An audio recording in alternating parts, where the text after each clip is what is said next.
you see flood narratives in religions all over the world, whether it's the Americas, Aztecs, Incas, obviously in Christianity and Judaism. It's also in Mesopotamian culture, sort of the Gilgamesh stuff, things like that. And that's a funny one. It's like, why does humanity have a memory of a flood? And a part of what Graham Hancock does is he runs around the world finding evidence. What I think explains a lot of these things is that there was a previous civilization, that it was powerful and advanced and maybe awesome in many ways, but that it was also really, really evil. I mean, that's what your Bible tells you, right? So we were in Genesis 3. Let's roll this thing forward and look at Genesis 6. And Genesis 6 says this. It says, when man began to multiply on the earth and daughters were born to them. Now, this is the, here we'll we go. Have to do a different one on. We'll do a different part. It took us a year to get here, and now we're finally. It took us a year to get to the Nephilim. Here we go. I want to give you the definitive answer of what this means.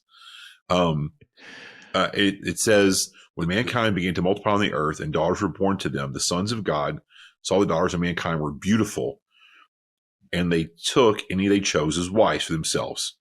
And the Lord said, my spirit will not remain with mankind forever, because they are corrupt. Their days will be 120 years. So whatever you think that meant, the sons of God, daughters of man, whatever you think that meant, in God's eyes, it was really, really bad, because it's that event in Genesis 6 that makes God say, I'm done. I'm done with humans. Okay. So, there are people that basically say that whatever happened here was just as bad as the fall. This is like real, real bad stuff. That's why it's included in your Bible. And it goes on, and it says the Nephilim were on the earth in those days and afterwards, when the sons of God came to daughters of mankind, who bore children to them. They were the powerful men of old, the famous men. Okay, so whatever you think that means, I don't know that I've got my ideas. I don't know that I want to go there right now, but I think what that clearly tells us, it says they were powerful, famous men. That somehow this demonic, evil, bad thing that was so bad that God said, I'm done with humans. I'm shortening their years. This is really bad, but they were also powerful. And so what I would argue is that, yeah, I have no problem with the idea that there were cultures, that I would say were pre-flood. They were big and awesome, and that I would argue that maybe the pyramids, the Sphinx, and some of these things that Hancock points out, these sort of anomalies around the world that we're like, I don't know how that got there. I would argue that that's very likely that those are pre-flood cultures, but what God says, they were also evil, and so one of my critiques of him is he thinks that if somehow we could get back there and figure it out and unlock the knowledge they had, that would be good for us.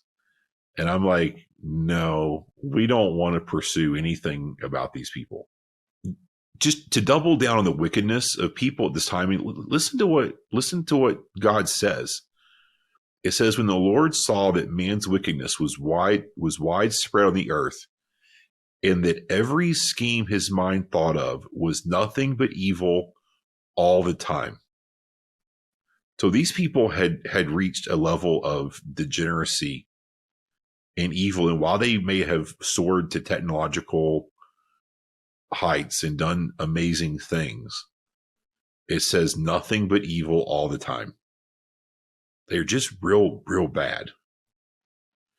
And so the flood, and so I love the fact that you have this, weirdo out of the box, pot and everything else, smoking crazy man running around the earth and finding all the evidence for the floods in these cultures, because to me, it reinforces our worldview. It's like, yeah, there was people back then. Yeah, they did crazy big stuff. They were also real bad. And there was a flood. I agree 1,000% that there was a flood.